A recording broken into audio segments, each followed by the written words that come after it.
রাধে কৃষ্ণ বন্ধুরা, কেমন আছো সবাই? আশা করি ভালো আছো, সুস্থ আছো। আজকে হচ্ছে রবিবার, আর বাজে হচ্ছে এখন এই সকাল ওই 7:45 মতো। তাই এই সকালবেলা উঠেই আর কি একটা ব্লাউজ সেলাই করব।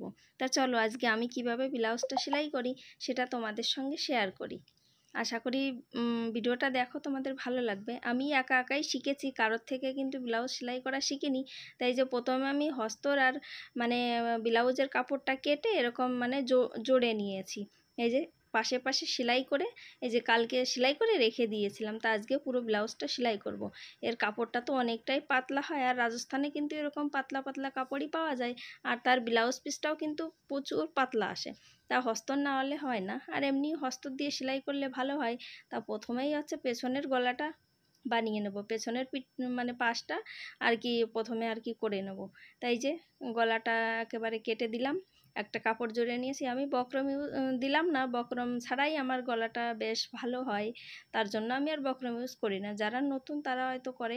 আর আমি কিন্তু একা একাই ব্লাউজ সেলাই করা শিখেছি, কারোর থেকে ব্লাউজটা কখনো সেলাই করিনি। আজ থেকে 20 বছর আগে, যখন আমি 20 বছর না 21 বছর আগে যখন রাজস্থানে এসেছিলাম, তখন আমি এইখানে ব্লাউজ সেলাই করতে দিয়েছিলাম।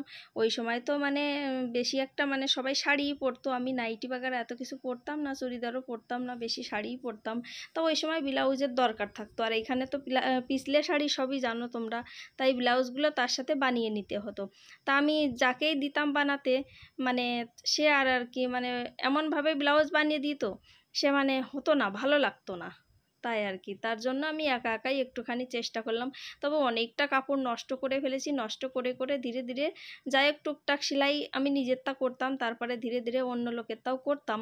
এখন অনেক দিন হয়ে গেছে অন্য লোকেরটাও সেলাই করি না, মাঝে সাঝে যদি আবার আসে কোনো বন্ধু বান্ধবীরা যদি দেয় তখন আর কি সেলাই করে দিই, আর বেশি আর করি না, মাজায় ব্যথা করে, তার জন্য কোমরে ব্যথা ট্যাথা থাকে, তার জন্য সংসারের কাজকর্ম করেই আর কি পারি না, তার জন্য বেশি একটা সেলাই করি না।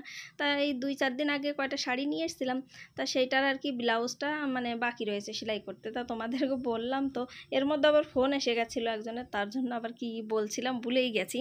তা যাই হোক, যা বলছিলাম, মানে একা একাই ব্লাউজ সেলাই করাটা শিখেছি, কারোর থেকে শিখিনি, একা একা দেখে দেখে শিখেছি। আর এখন তো ইউটিউব হয়েছে, ইউটিউব দেখে দেখে আরও বেশ ভালোই সেলাই করতে পারি। মাঝে সাঝে অন্য লোকেরটাও করে দিই। আগে কিন্তু ঘাগরাও খুব সেলাই করতাম আমি, ঘাগরা, তারপরে ওই মানে লেহেঙ্গার যে উপরে যে ব্লাউজগুলো সেগুলোও সেলাই করতাম। ইদানিং এখন একটুখানি কেকের মানে বিজনেসটাও একটুখানি করি, আর সেলাই টেলাই ওই নিজেরটাই করি, বেশি একটা করি না এখন, আর কোমরে ব্যথার জন্য বেশি একটা করি না। তা ব্যাস পেছনের পাশটা তোমাদের সাথে কথা বলতে বলতে হয়ে গেছে তৈরি করা, এখন সামনেরটা করে নেব। যেহেতু কালকে জুড়ে রেখেছিলাম, তার জন্য আর বেশি একটা টাইম লাগবে না সেলাই করতে। তাই এখানে একটু মাপঝোপ আছে, অত আর বলছে না, আমার তো সেলাই করতে করতে অভ্যাস হয়ে গেছে। আর আমার যত ব্লাউজ যত শাড়ি সব আমি নিজেই সেলাই করেছি। মানে এদেশে সেলাই করতে দিলে কখনো বুকে টাইট হয়ে যেত, কখনো বগলে টাইট হয়ে যেত, মানে কেমন যেন সেলাই করে দিত, আমার বেশি একটা পছন্দ হতো না। যেভাবে বেশি একটু গলা রাখতে বলতাম, ওরা সেই ছোট ছোট গলা রেখে দিত। আর আগের মানে রাজস্থানে তো প্রচুর ছোট ছোট গলা পরতো আগে সবাই। এখন তো অনেক লোকে সবাই ফ্যাশন শিখে গেছে, আগে কিন্তু অনেকটাই গ্রামঘাটে মানে এই পর্যন্ত মানে বুক পর্যন্ত ঘোংটা দিয়ে দিয়ে থাকতো আর কি। আমি দেখে না প্রথম প্রথম অবাক হয়ে যেতাম রাজস্থানে এসে, যে কেমন এরা ঘোংটা দিয়ে পড়ে থাকে আর কারোর সঙ্গে কথা বলে না, ঘোংটার ভেতরেই কথা বলে, মুখ দেখাতো না, এরকম একটা ব্যাপার। তার কথা বলতে বলতে ব্লাউজটাও অনেকটাই সেলাই করে ফেলেছি, আর অনেক কিছু রাজস্থানে তোমাদের সঙ্গে শেয়ারও করে ফেললাম। তাই যে এখন ওই সামনের টুকিটা বানিয়ে ফেলছি এরকম করে।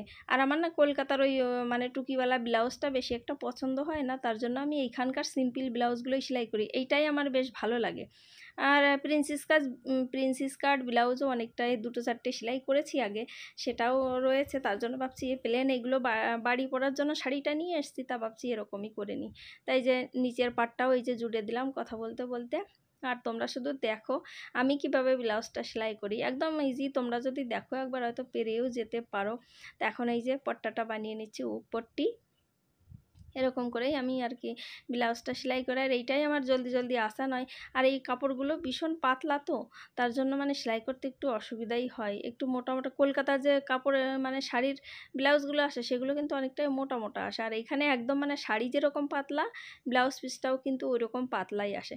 তার জন্য এটা সেলাই করতে কিন্তু অনেকটাই খাটনি হয়। আর এখন এই একটা ব্লাউজ সেলাই করতে গেলে 100-150 টাকা সিম্পল, আর একটুখানি ডিজাইন করতে গেলে তো 250-300 টাকা নেয়। তা সেই টাকাটা আর কি বেঁচে যায় আমার, আর কি আমার আর অন্য কাউকে দিয়ে সেলাই করতে হয় না। তাই এই আর কি মধ্যবিত্ত পরিবারে থাকতে গেলে একটু একটু তো সেলাই শিখতেই হয়। তা যেটুকু পারি আমার নিজের ঘরের খরচা চলে যায়, এই আর কি টুকটাক আমার ব্লাউজগুলো সেলাই করে ফেলি। পেটিকোটগুলো মানে সায়াগুলোও আমি নিজেই বানিয়ে ফেলি, যখন দেখি মানে ভালো সায়া মার্কেটে এসছে তখন নিয়েও আসি। আবার না পেলে আর কি সেই মানে ম্যাচিং করে সায়ার পিস এনে বাড়িতেও বানিয়ে ফেলি। তা ব্যাস, কথা বলতে বলতে উপরটিটাও জোড়ায় গেছে। আর হুকের এইটা আমি কিন্তু একবারেই বানিয়ে ফেলি, দেখতেই পারছো, কাপড়ের সঙ্গে জয়েন করে পরে আর মানে এক্সট্রা করে বানানোর দরকার হয় না। এই যে বানিয়ে ফেলেছি, এরকম কিন্তু বেশ ভালো হয়, পরে আর বানানো লাগে না। তাই যে সামনের পাশটাও জোড়া হয়ে গেছে, এখন পিছনের পাশটাও এই করে করে জুড়ে দেবো, তারপরে হাতাটা লাগিয়ে নিলেই ব্যাস ব্লাউজটা কমপ্লিট হয়ে যাবে। ওই 1-1.5 ঘন্টার মধ্যেও আমার ব্লাউজটা পুরো সেলাই করা হয়ে গেছিলো। তাই এই যে মানে এটা লেসটা হাতাতে লাগিয়ে নিয়েছি, এখন হাতাটা জুড়ে দিচ্ছি। এই যে হাতাটা জুড়ে দিয়ে ব্যাস সেলাই করে একটুখানি ফিটিং করে নিলেই আর কি হয়ে যাবে ব্লাউজটা। মানে আমি তো অনেক দিন ধরে সেলাই করছি, নিজেরটাই করি, অন্য লোকের তো বেশি একটা করি না। বারবার তোমাদের একই কথা বলছি। তা আমার ব্লাউজ সেলাইটা তোমাদের কেমন লাগলো? হ্যাঁ, এরকম করে তোমরাও কিন্তু বাড়িতে বানিয়ে নিতে পারো, বহুতই ইজি হচ্ছে। আর আজকাল তো ইন্টারনেটের জামানা হচ্ছে, ইউটিউব দেখে দেখে তোমরাও কিন্তু শিখে ফেলতে পারো আমার মতো। তো ব্যাস এই যে পাশটাকে একটু পরেই আর কি ফিটিংটা করে নেবো, এখন আর কি পাশটা আর কি এভাবে করে সেলাই করে এই যে ফিটিং এখন করব। আর মানে দেখো সেলাইটা কমপ্লিট হয়ে গেছে, এখন শুধু ওই যে পেছনে দড়িটা লাগানো বাকি আছে, হুকটা লাগালে একটুখানি ফিটিং করলে ব্যাস হয়ে যায় ব্লাউজটা। তো বন্ধুরা, আজকের ভিডিওটা কেমন লাগলো? ব্লাউজ সেলাইটা ভালো লাগলে চ্যানেলটা সাবস্ক্রাইব করে দিও, ফেসবুকে দেখলে পেজটাকে ফলো করে দিও। সবাই ভালো থেকো, সুস্থ থেকো, পরের একটা ভিডিওতে আবার দেখা হবে। রাধে রাধে, রাধে কৃষ্ণ।